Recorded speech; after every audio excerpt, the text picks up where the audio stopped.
Não sei se vocês se lembram, mais ou menos em agosto do ano passado, apareceu uma notícia de uma criança muito curiosa que acabou puxando um vasinho e derrubou esse vaso. E esse vaso quebrou. Saiu em vários noticiários. Aí você fala assim, mas por que virou notícia, né?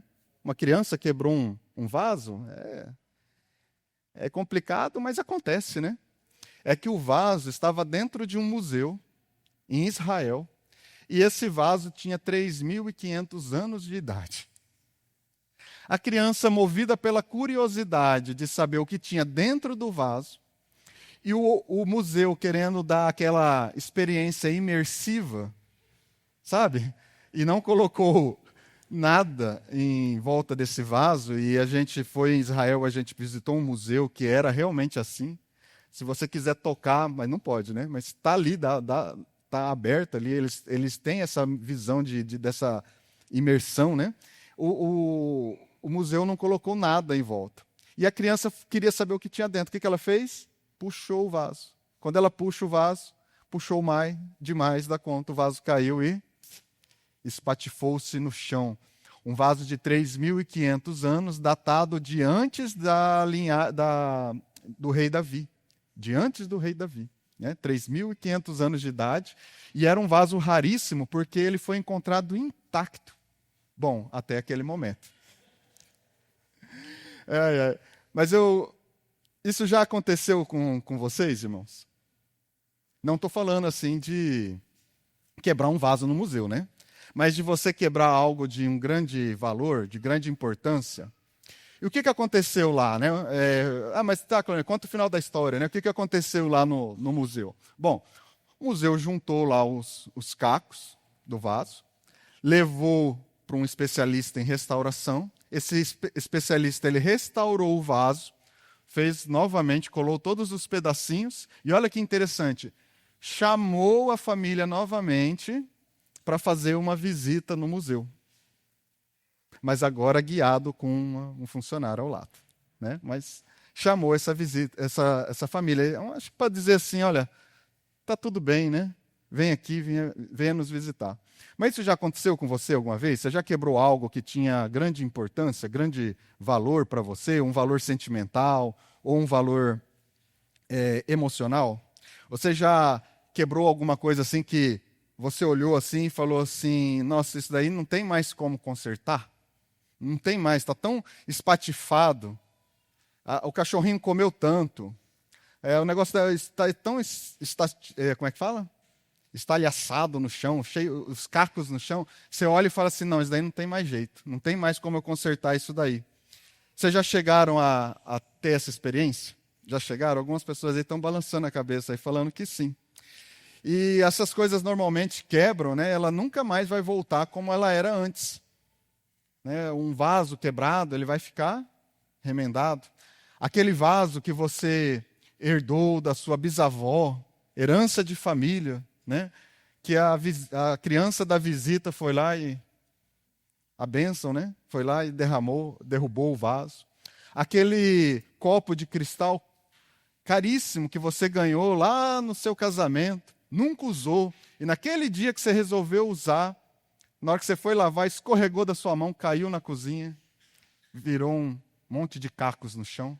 Aquele brinquedo de infância que você guardou com tanto carinho, uma recordação, e de repente você viu o seu petzinho comendo ele em grandes pedaços. Já aconteceu isso com você? Pois é.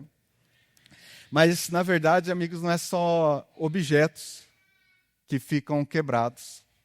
Nós também, às vezes, nos quebramos. Uma relação quebrada por uma atitude mal feita, maldita, né? Um coração partido por uma palavra dura de alguma pessoa que talvez você não esperava isso dela. Uma alma ferida aos cacos por uma decisão precipitada sua ou da outra parte. Na verdade, nós somos assim. Nós somos fragmentos, cacos, espalhados pelo chão da nossa existência. Assim somos nós. Nós somos assim. E um vaso quebrado, mesmo que a gente cole ele sempre vai apresentar as suas rachaduras, não é verdade? Por mais que a gente leve ele num restaurador, que ele vai lá e vai juntar, ele pode até colocar uma maquiagem. Fato é que ele nunca vai ficar como o original. Ele sempre vai estar lá, contando a sua história, que um dia aquilo lá foi quebrado. Nunca mais será o mesmo. E às vezes nós somos assim, nós também tentamos tampar as nossas rachaduras, maquiar as nossas rachaduras com um sorriso. Às vezes até uma atitude um pouco mais ríspida, um afastamento, uma negação. Maneiras que às vezes a gente usa para que a gente tampe aquilo que está tão quebrado dentro de nós. Às vezes nós fazemos isso. E Pedro também passou por isso. Pedro se sentiu assim, quebrado. Ele não apenas falhou com Jesus, ele negou Jesus 3 vezes, no momento que Jesus mais precisava. No momento que Jesus mais precisava. Mas é exatamente essa a mensagem da Páscoa. A cruz, ela não é o fim da sua história. A cruz é o lugar onde os nossos cacos, os nossos pedaços, começam a ser juntados, começam a ser colocados novamente em ordem. A cruz, ela não é o fim, ela é o começo da restauração. E por melhor que seja o restaurador, o máximo que ele pode fazer é colocar um pouco de maquiagem ali, esconder as ranhuras, o pedacinho que está faltando. Mas o sangue de Jesus não. O sangue de Jesus, ele não apenas junta os pedaços, ele restaura. O sangue de Jesus, ele não apenas cola os cacos, ele faz novo. Ele faz novo. O sangue de Jesus, ele tem poder para pegar um homem quebrado, como eu, e fazer um novo homem, uma nova criatura. Esse é o poder do sangue de Cristo. Ele não junta, ele faz novo. Imagina se você tivesse esse poder de pegar imagina aqui aquele caco do vaso quebrado aqui, e você pudesse fazer para que ficasse novo, como era antes. Assim que Jesus faz. Jesus, ele restaura e deixa como o original, ou até melhor que o original. Deixa ainda mais belo que o original. Ele não deixa assim um homem remendado, um homem colado, uma colcha de retalhos. Ele faz um novo homem, uma nova mulher, uma nova criatura. Por isso nós vamos ver na vida de Pedro, como isso aconteceu lá na vida de Pedro, como que Pedro foi levado aos cacos, quebrado o seu coração, e depois ele foi totalmente restaurado pelo poder do sangue de Cristo. E é isso que nós vamos entender essa noite. E para isso eu gostaria que você abrisse as suas Bíblias ou acompanhasse aqui a leitura conosco no livro do Evangelho de Lucas, no capítulo de número 22. Eu gostaria de fazer a leitura com os irmãos do versículo 54 até o versículo 62. Lucas 22, 54 ao 62. Nós usamos aqui a Nova Versão Internacional, NVI.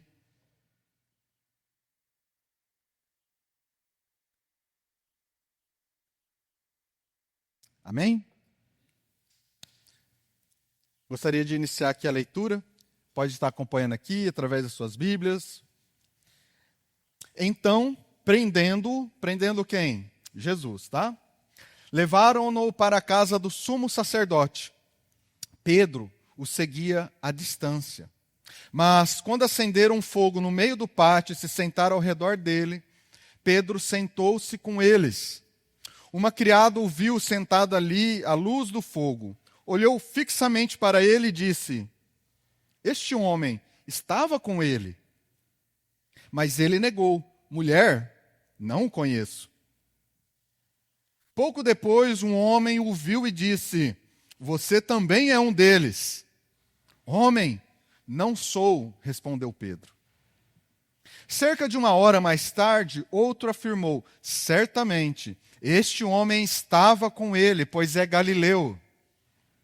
Pedro respondeu: homem, não sei do que você está falando. Falava ele ainda quando o galo cantou. O Senhor voltou-se e olhou diretamente para Pedro. Então Pedro se lembrou da palavra que o Senhor lhe tinha dito: antes que o galo cante hoje, você me negará 3 vezes. Saindo dali, chorou amargamente. Senhor, acabamos de ler a tua palavra, Pai. Que o Senhor possa estar nesse momento, através do seu Santo Espírito, Pai, iluminando cada coração que aqui está. Que o seu Santo Espírito, Pai amado, que somente cabe a Ele, possa levar cada um ao arrependimento e ao juízo. Ó Senhor, que a tua palavra entre, Pai amado, como uma espada de 2 gumes, separando medula, Pai amado, de espinhas. O Senhor pode, Pai amado, fazer, Pai amado, com que as pessoas possam entender, Senhor. Por isso eu peço, Pai, que se caso eu for falho nas minhas palavras, o seu Espírito possa fazer a obra, Senhor. Que o Senhor, Pai amado, possa dar a cada um aquilo que cada um necessita, Pai. Assim lhe peço em nome de Jesus. Amém. Pedro era originalmente chamado de Simão. Teve o nome mudado para Cefas, né? Que significa Pedro também, né? Nós traduzimos aí para o latino Pedro. Né? Ele nasceu num vilarejo de Israel chamado Betsaida, que fica à margem do Mar da Galileia. Não sei se os irmãos sabem, mas nós falamos Mar da Galileia, mas é um grande lago, né? Um lago enorme, onde há pesca. Então os israelenses vão lá para pescar, onde também existia um grande movimento lá de pesca, pessoas com barco de pesca. Havia ali uma indústria pesqueira, um comércio de pesca naquele local. Pedro tinha barcos de pesca. E ele tinha sociedade também. Ele com seu irmão André, ele tinha sociedade com outros apóstolos, Tiago e João. Todos eles tinham barcos de pesca. Esses barcos saíam e faziam as pescas e traziam o pescado e vendia para as pessoas. Ele era um homem de personalidade simples, mas também muito forte. Ele era aquele homem bruto, raiz, sabe? Aquele homem raiz, bruto. Né? Era esse tipo de homem. Um homem criado na dureza, né, da coisa ali. Ele foi chamado por Jesus quando ele ainda estava lançando as suas redes ao mar. Ele largou tudo que tinha para seguir o Mestre. Às vezes a gente fala assim, tá, mas ele não tinha grandes coisas, mas para ele eram grandes coisas. Ele tinha, sim, ali os seus barcos, o seu negócio, o seu convívio familiar. Ele largou tudo isso e foi seguir a Cristo, sem pestanejar. E devido à sua intensidade aí de temperamento, Pedro é frequentemente conhecido pela sua impulsividade. Ele demonstrava a mais alta demonstração de fé quando ele afirmou lá em Lucas 22:33, estou pronto para ir contigo para a prisão e para a morte. Pedro afirmou isso antes desse episódio aí. Estou pronto para ir contigo para a prisão como para a morte. Até o mais profundo fracasso quando negou a Cristo. Mulher, não o conheço. Rápido, né? Um pouco antes ele falou, eu morro pelo Senhor. Pouco tempo depois, Pedro já estava negando e falando que não conhecia. Apesar das falhas de Pedro, ele acaba se tornando uma figura central na igreja de Cristo. A primeira igreja fundada, a igreja de Antioquia, Pedro desenvolve ali um papel de liderança, né, um bispo daquela igreja. Né? Nós vamos ver isso quando ele tem aquele encontro com Paulo, lá em Antioquia. E segundo a tradição, isso não é escrito na Bíblia, tá, amados? É segundo a tradição, segundo os pais da igreja, aquelas primeiros escritores que tiveram depois dos tempos de Jesus. Esses escritores relataram que Pedro foi martirizado no ano de 64 depois de Cristo, tá? Sobre as ordens do imperador Nero. Ele foi sentenciado a morrer por cruz, por crucificação, como era de costume no Império Romano, mas ele pede que o imperador o coloque de cabeça para baixo, porque ele não era digno de morrer como seu mestre. Né? Bom, através da vida de Pedro, com esses exemplos que Pedro nos deu, nós vamos entender como que Deus usa homens e mulheres quebrados, como eu e como você, para que o mundo seja restaurado. E o primeiro ponto é que Deus usa o homem ainda que quebrado. Deus usa o homem ainda que quebrado. É comum a gente olhar para os personagens bíblicos e enxergá-los assim de maneira especiais, fortes, diferentes de nós.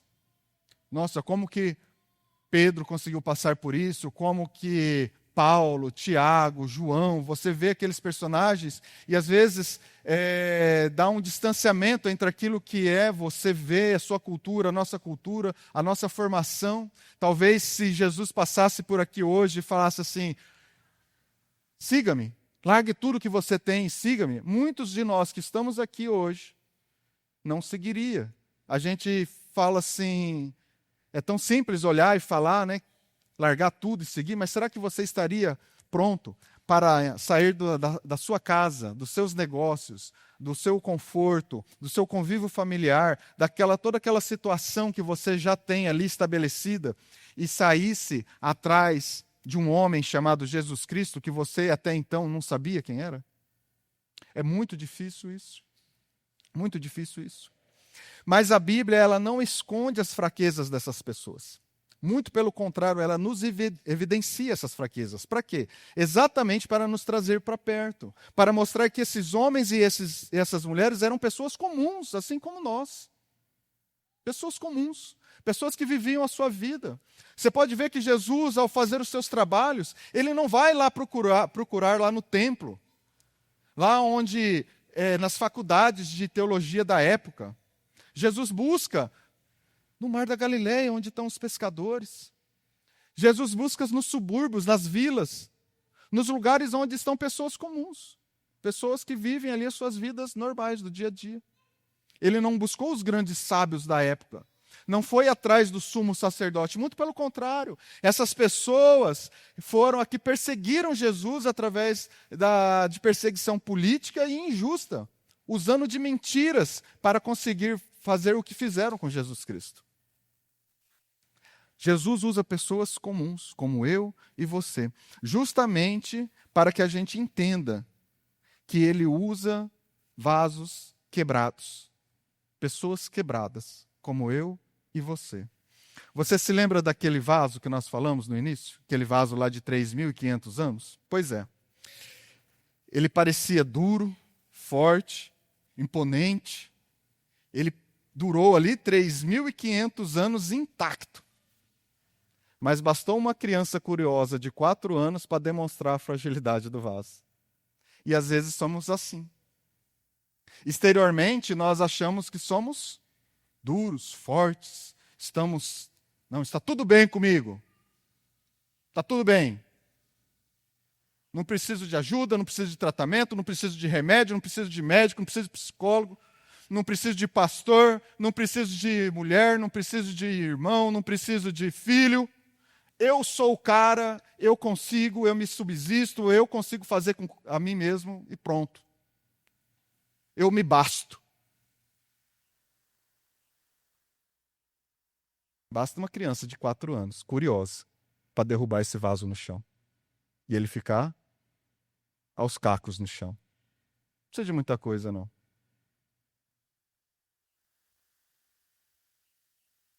Pedro disse, eu estou pronto. Bateu no peito e disse, na frente de todo mundo, eu estou pronto. Eu posso ir, os outros eu não sei não, mas eu estou pronto para ir para a prisão, pode me prender, pode matar, eu estou junto contigo, Senhor. Esse homem aí andou com Jesus. Não. Na hora que ele viu que Jesus já estava preso, na hora que ele viu os soldados batendo em Jesus, ele viu que o negócio era sério. Cadê o machão? Cadê o homem que batia no peito e falava que ele se bastava? E assim somos nós. Será que às vezes nós precisamos passar por situações que Deus realmente precisa transformar você em caco, espalhado no chão da sua cozinha, para fazer de você um novo homem? Para mostrar para você que você não se basta sozinho, que você é apenas um vaso, que basta apenas uma criança de 4 anos esbarrar em você, que você cai no chão e quebra? Tomara que você tenha essa consciência sem precisar cair no chão. Coloque na sua cabeça, amados, nós somos seres quebrados. Nós somos apenas vasos na mão do oleiro. Temos nossas limitações, nós temos a nossa tendência ao pecado e ao mal. A nossa tendência não é paz e amor. Se deixar o homem solto, ele só sabe fazer guerra. Nós temos a tendência é pecar e fazer o mal. Fazer o bem e amar, isso vem de Deus em nós. Nós somos estáveis emocionalmente. Ora, nós estamos no mais alto auge. Estamos lá em cima, lá no topo. Tudo vai dar certo, as coisas vão acontecer. Eu estou... Uhul! Igual a Laís. Abra-se o mar e eu passarei. Dança aí para nós, Laís. Acho que vamos fazer um ministério de louvor aqui no Cartazes. Abra-se o mar. Ah, é? De dança. Ou o ministério de louvor pode fazer... O que vocês acham? Aí virou, viu? A pessoa, Vinícius, Fernandinho.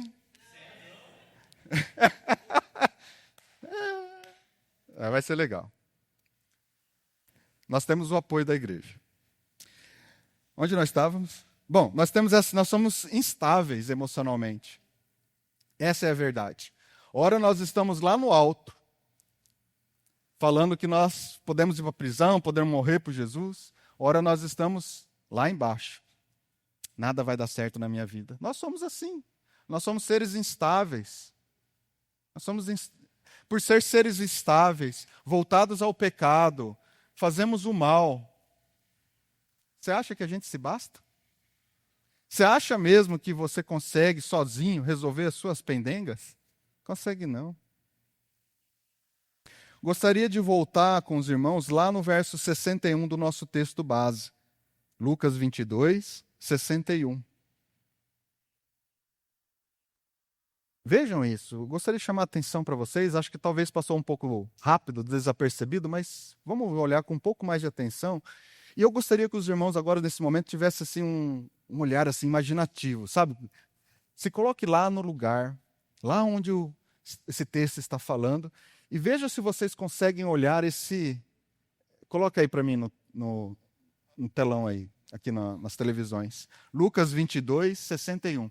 Vejam se os irmãos conseguem imaginar Jesus nesse momento. Olha o que aconteceu.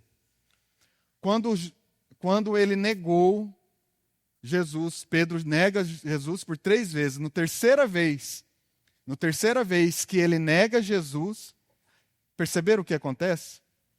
Volta um pouquinho. O Senhor, 61. Isso, deixa aí. O Senhor voltou-se e olhou diretamente para Pedro. Imagina vocês, lá nesse momento. Se imaginem lá, você está vendo Pedro ali, negando a Cristo. E no momento que ele nega, o Senhor olha para Pedro. Pedro estava próximo, lembra que no começo o texto fala que ele estava próximo? Jesus estava na casa do sumo sacerdote. As casas naquela época eram tudo aberta, tá, irmãos? Não era fechado, nada. Ele estava lá na casa do sumo sacerdote, esperando amanhecer o dia para poder ser julgado no Sinédrio. Eles iam levar Jesus para o Sinédrio, que o Sinédrio fica lá no templo. Mas Jesus agora está na casa do sumo sacerdote, que fica longe do templo. Dentro de Jerusalém, mas longe do templo. Levaram ele para lá, porque era de noite. para poder ele ficar preso ali na casa do sumo sacerdote, para de manhã poder levar ele para o Sinédrio e ser julgado lá no Sinédrio. O Sinédrio é como se fosse hoje o nosso STF, tá? Bem isso mesmo. Bem isso mesmo. E ele foi julgado por esse Sinédrio, essas pessoas que lá estavam. Agora vocês imaginam o olhar de Jesus olhando para Pedro no momento que Pedro negou ele pela terceira vez. Eu não sei vocês, mas eu imagino Pedro quebrou naquele momento. Aquele momento foi o momento que o coração de Pedro se partiu, ficou um caco no chão. Esse olhar do mestre olhando para ele, esse foi o momento que Pedro quebrou. Esse foi o momento que o espírito de Pedro se espatifou no chão. Talvez você já tenha sentido a mesma coisa. Talvez você já tenha passado por um momento onde você errou, onde você falhou, onde que você pecou, onde que você falou algo que não deveria, onde você disse coisas que você depois se arrependeu. E aquele olhar daquela pessoa olhando para você te quebrou. E você viu e falou assim, pisei na bola, fiz coisa errada, estou quebrado por dentro. Talvez você ache que não há mais perdão para você. Talvez você ache que Jesus não quer nem mais olhar para a tua cara. Você está tão quebrado que você fala assim, será que tem conserto? Como aquele vaso no chão. Será que tem conserto?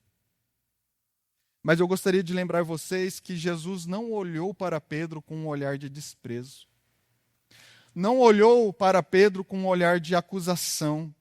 Mas Jesus olhou para Pedro com um olhar de misericórdia, com um olhar de redenção. Jesus está olhando para você nesta noite com esse mesmo olhar. Um olhar de quem sabe as suas limitações.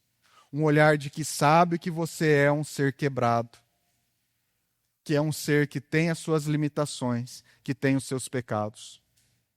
Jesus está olhando para você essa noite com esse mesmo olhar, da mesma maneira. Ao escolher Pedro, um homem quebrado, Deus demonstra algo precioso, que a sua graça é maior do que os nossos erros. Jesus sabia que Pedro iria negá-lo no momento que ele disse, siga-me. E mesmo assim, ele o chamou. Jesus sabia. Lá atrás, quando Pedro estava lançando as redes, Jesus sabia o que iria acontecer. Ele é Deus. Mesmo assim, ele o amou. Mesmo assim, ele o chamou. Mesmo assim, ele disse, siga-me. Mesmo sabendo que pouco tempo depois ele o negaria. Ele sabia qual eram as limitações de Pedro. Mesmo assim, escolheu amá-lo e usá-lo. E hoje Deus está dizendo a mesma coisa que disse a Pedro para você. Siga-me. Deixe tudo e siga-me. Deixe a sua alma ferida. Deixe o seu coração partido. Deixe o seu espírito que está aos cacos no chão. Deixe as palavras malditas. Deixe as suas atitudes, as suas limitações. Deixe o seu achar que você se basta. Deixe tudo isso aí e siga-me. Você está disposto a seguir Jesus? Deixando todas essas coisas para trás? A sua história não termina com a sua queda. É na cruz que as coisas se juntam, que os pecados, que os cacos se colam novamente. Não importa, amados, o tamanho do estrago ou quantos pedaços ficaram pelo chão. O que importa é a habilidade das mãos do oleiro. E esse nós sabemos que ele tem grande poder para restaurar homens e mulheres quebrados e fazerem homens e mulheres novos, novas criaturas. melhores do que antes até, porque agora estarão cheios do Espírito Santo de Deus. Não esconda as suas feridas. Entregue as suas feridas a Jesus Cristo. Permita que Ele restaure e faça tudo novamente, novo. Amém? Segundo ponto, o homem que Deus usa não consegue se consertar sozinho. O homem que Deus usa não consegue se consertar sozinho. Se coloque no lugar daquela criança naquele momento que o vaso vem, sabe? Ela pegou lá, puxou o vaso veio, pá, caiu no chão. Você com 4 anos de idade, o que faria? Hã? Chora e chama a mãe. Se escondia? Eita, já pensou? Mas talvez uma tendência da criança é tentar pegar os cacos e tentar montar de novo, né? Com as mãozinhas dela. Ai, meu Deus do céu. Ela sabe que fez algo errado. Ela sabe que ali pode ser que ela leve uma baita de uma surra. O que ela faz? Começa a tentar juntar os cacos sozinho, com as suas próprias mãos. Mas isso é possível, amados? É possível a criança com 4 anos de idade conseguir restaurar um vaso de 3.500 anos de idade? Não é possível. E às vezes nós tentamos fazer a mesma coisa. Às vezes a gente quer dar jeito nas nossas coisas. Às vezes a gente quer colar os nossos pedaços dos nossos corações, da nossa alma, do nosso espírito, sozinho, com as nossas próprias mãos. E aí você se frustra, porque você não consegue se consertar sozinho. Você procura ajuda, talvez, mas você tenta sozinho. E você se frustra. Por quê? Porque é impossível. Nós somos crianças desesperadas tentando colar os cacos um no outro e formar um quebra-cabeça. E voltar novamente o vaso ao original, mas não temos competência para isso. Somos apenas crianças de 4 anos de idade que acabou de fazer uma grande arte. E Pedro passou exatamente por isso. Após ele negar Jesus, uma grande culpa tomou conta dele. O que Pedro faz? Coloca para mim, João 21:3. Pedro fica sem rumo, perdido, sem identidade, com a culpa no coração, tentando fazer o quê? Resolver o seu problema sozinho. O que Pedro faz? Ele volta a pescar. Vou pescar. Disse-lhe Simão Pedro, nós também vamos com vocês. Eles foram, entraram no barco, mas naquela noite não pegaram nada. Percebam a ironia dessa cena. Pedro tentou voltar ao passado, tentou encontrar conforto e segurança num lugar onde ele tinha sido feliz antes de encontrar Jesus. Mas o que acontece? Aquela noite foi frustrante. Ela foi vazia, ele não conseguiu pegar nada. Pedro estava tentando consertar sozinho as coisas. Sabe por quê, amados? Porque voltar ao passado nunca restaura o que está quebrado no presente. Tentar consertar sozinho as nossas feridas apenas aumenta a dor e a frustração. É impossível. E talvez você esteja vivendo isso exatamente no dia de hoje. Talvez você esteja desesperadamente, como uma criança de 4 anos, tentando juntar os cacos da sua vida sozinho, com as suas próprias mãos, com as suas próprias forças. Escondendo suas feridas atrás de um sorriso, voltando aos seus antigos hábitos, aos seus antigos pecados, aos seus antigos vícios. Deixando crescer uma raiz de amargura,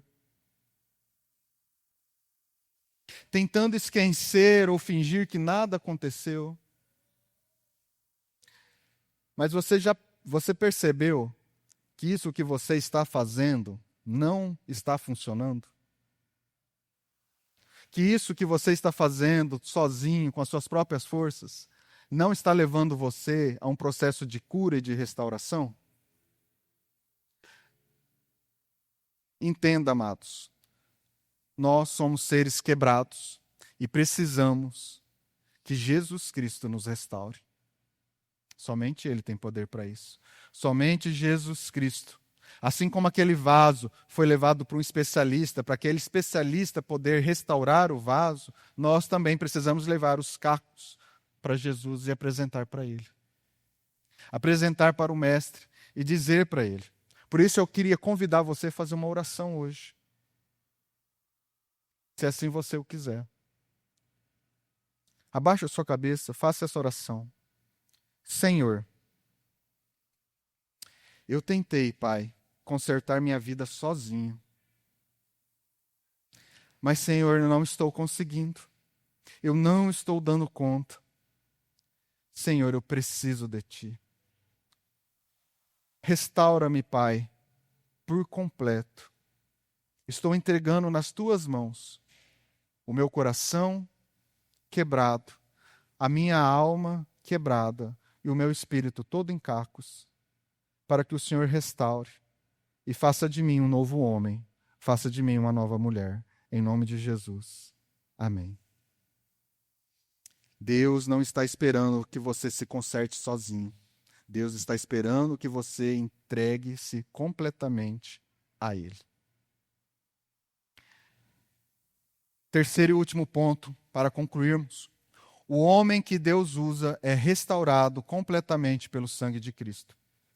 O museu ele poderia ter tido uma outra atitude. Ele poderia ter jogado os cacos do vaso fora, ele poderia repreender a criança, poderia punir os pais, poderia fazer com que os pais pagassem pelo prejuízo, poderia emitir como é que fala? Uma liminar protetiva, né? Não sei como é que chama, é liminar? Sei lá como é que falam.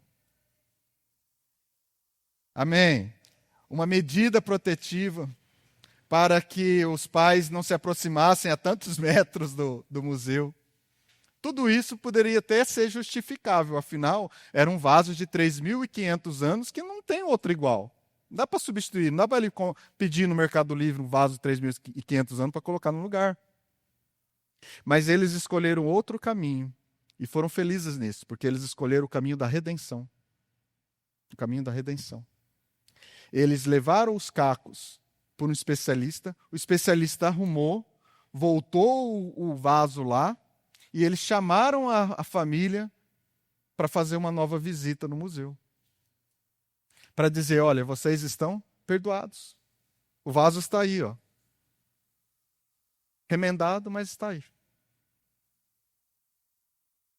Assim é a obra de Cristo na vida do homem que ele decide usar. Pedro foi restaurado de forma pública, pessoal e completa. 3 vezes ele negou o mestre. 3 vezes ele teve a oportunidade de dizer ao mestre que ele o amava. Pedro, tu me amas? Sim, Senhor. Eu te amo. Pedro, tu me amas? Sim, mestre. Eu te amo. Pedro, tu me amas? E aí eu imagino que nesse momento, o Senhor Jesus olhou para ele com aquele mesmo olhar que ele olhou naquele dia que ele o negou. Pedro dá uma engasgada e fala, o Senhor o sabe. Porque agora Pedro já conhece as suas limitações. Pedro não bate mais no peito e diz, estou pronto para morrer por ti. Ele sabe que naquele momento ele não estava pronto ainda. E a cada resposta, Jesus reafirmava a missão de Pedro. Apacenta as minhas ovelhas. Apacenta as minhas ovelhas. Jesus morreu por essas ovelhas. Percebem que a restauração é completa? Jesus não está se resguardando de Pedro, desconfiando de Pedro. Olha, afinal, Pedro negou Jesus 3 vezes. Então, será que eu vou deixar com que Pedro apacente as minhas ovelhas? Essas ovelhas que eu me sacrifiquei por ela? Será que eu posso colocar isso nas mãos de Pedro? Não. A cada vez que Jesus falava, ele reafirmava: apacenta as minhas ovelhas. Apacenta as minhas ovelhas. Ali não estava apenas ocorrendo o perdão, ali estava acontecendo a restauração. Pedro estava sendo restaurado. Não era uma repreensão, era uma reconstrução. Um novo homem estava nascendo ali naquele momento. Pedro, o homem quebrado, agora estava se tornando Pedro, o homem restaurado. Pedro, o homem impulsivo, agora estava se tornando Pedro, o homem que conhece as suas limitações. Aquele que negou, agora era uma testemunha fiel do Senhor Jesus Cristo. Um novo homem estava nascendo ali. E quem fez essa transformação? Foi a força de Pedro? Foi a capacidade cognitiva, a experiência profissional de Pedro com pesca, com redes, com barcos? Foi a boa vontade de Pedro, a força de vontade de Pedro? Foi o sangue de Cristo. Coloca aí para mim, 2 Coríntios 5,17. 2 Coríntios. Portanto, se alguém está em Cristo, é nova criação. As coisas antigas já passaram, eis que se fizeram novas. Novas coisas. Não estou falando de coisas quebradas, remendadas. Não estou falando de um homem colado, cheio de ranhuras. Eu estou falando de um novo homem, de uma nova mulher, um novo ser sendo formado neste momento. É isso que eu estou dizendo. Hoje é Páscoa. Hoje nós celebramos a restauração. O sangue do Cordeiro foi derramado em nosso favor. O sangue do Cordeiro foi derramado em meu favor. Eu que sou um homem tão quebrado, tão limitado, tão cheio de pecados. O Senhor subiu naquela cruz por mim. O Senhor subiu naquela cruz por você, amado. Por mais que você esteja quebrado, por mais que você esteja encharcado de pecado, por mais que você esteja distante do Mestre, ainda há tempo. Ainda é tempo de responder positivamente a este chamado que diz: siga-me, pois eu tenho para ti a vida eterna. Eu tenho para ti a restauração da sua vida. Eu tenho para ti um novo homem, uma nova mulher. Eis que eu faço coisas novas neste lugar. Eis que eu faço homens novos, novas criaturas. Pessoas redimidas pelo sangue poderoso de Jesus Cristo.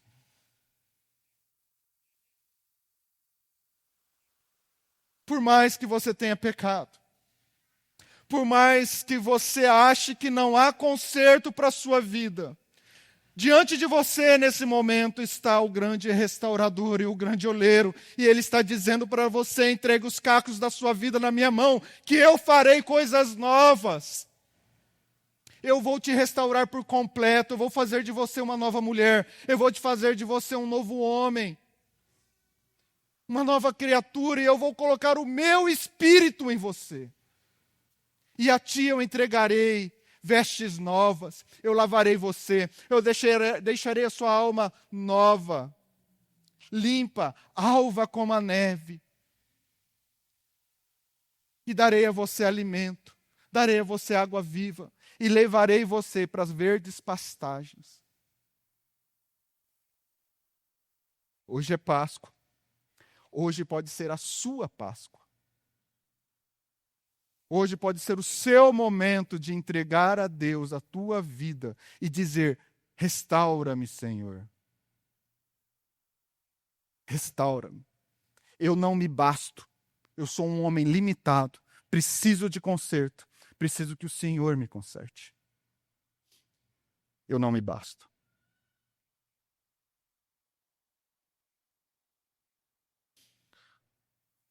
Concluindo, amados, Hoje nós falamos de um vaso de 3.500 anos que foi quebrado por uma criança curiosa de apenas 4 anos. Um acidente, uma falha, algo aparentemente sem conserto. Falamos também sobre Pedro, um homem que se dizia estar pronto para morrer por Jesus, mas que negou a Cristo 3 vezes durante a hora mais escura. E talvez, sem você perceber, falamos também de mim e de você. Pessoas quebradas, com as suas rachaduras, com as suas dores. Mas todo aquele que entrega a Cristo e que reconhece as suas limitações, Ele é poderoso para fazer novas criaturas, novos homens, novas mulheres. Vimos que Deus usa o homem ainda que quebrado. A falha não desqualifica ninguém. Deus não rejeita vasos quebrados. Ele não joga fora os cacos. Ele não diz, esse daqui não tem mais conserto, joga fora, não presta mais. Muito pelo contrário. O mundo, sim, joga fora. As pessoas podem jogar fora. Talvez líderes religiosos joguem fora quando não presta mais para trabalhar na igreja. Jesus Cristo não. Jesus Cristo restaura. Jesus Cristo chama os quebrados e os restaura. Se você não consegue enxergar beleza nisso, eu não sei mais. Eu não sei mais o que falar para você que é belo. Depois nós entendemos que o homem que Deus usa não consegue se consertar sozinho. Nossas tentativas humanas de restauração são frustradas, amados. Esconder os cacos, colar com as nossas próprias forças, ou voltar ao passado e aos antigos hábitos, não funcionam. Não funcionam. Não funciona você voltar ao mesmo pecado. Não funciona você voltar ao mesmo vício. Não funciona. Precisamos de um restaurador. E esse restaurador tem nome. Ele chama Jesus Cristo, Filho do Deus vivo. Por fim, nós celebramos a verdade mais linda do Evangelho. O homem que Deus usa é restaurado completamente pelo sangue de Cristo. Não com cola, não com maquiagem, mas uma nova criação. Uma nova criatura, um novo nascimento. O vaso transformado pela graça do Cordeiro. E cheio do Espírito Santo de Deus. Hoje é Páscoa. Hoje é o dia que nós celebramos a vitória da vida sobre a morte. Hoje é o dia que nós celebramos o perdão sobre a culpa. Hoje é o dia que nós celebramos a restauração sobre a queda. E talvez hoje Deus tenha trazido você aqui hoje para receber uma simples mensagem. Entregue os cacos da sua vida na mão do grande oleiro, do grande restaurador, Jesus Cristo. Não esconda mais, não tente se consertar sozinho. O oleiro está aqui, olhando para você essa noite, com aquele mesmo olhar que ele olhou para Pedro, não de repreensão, mas de misericórdia e de redenção. Ele não te rejeita. E eu gostaria de orar por você essa noite. Feche seus olhos enquanto o ministério de louvor sobe aqui. Eu gostaria de terminar orando por ti.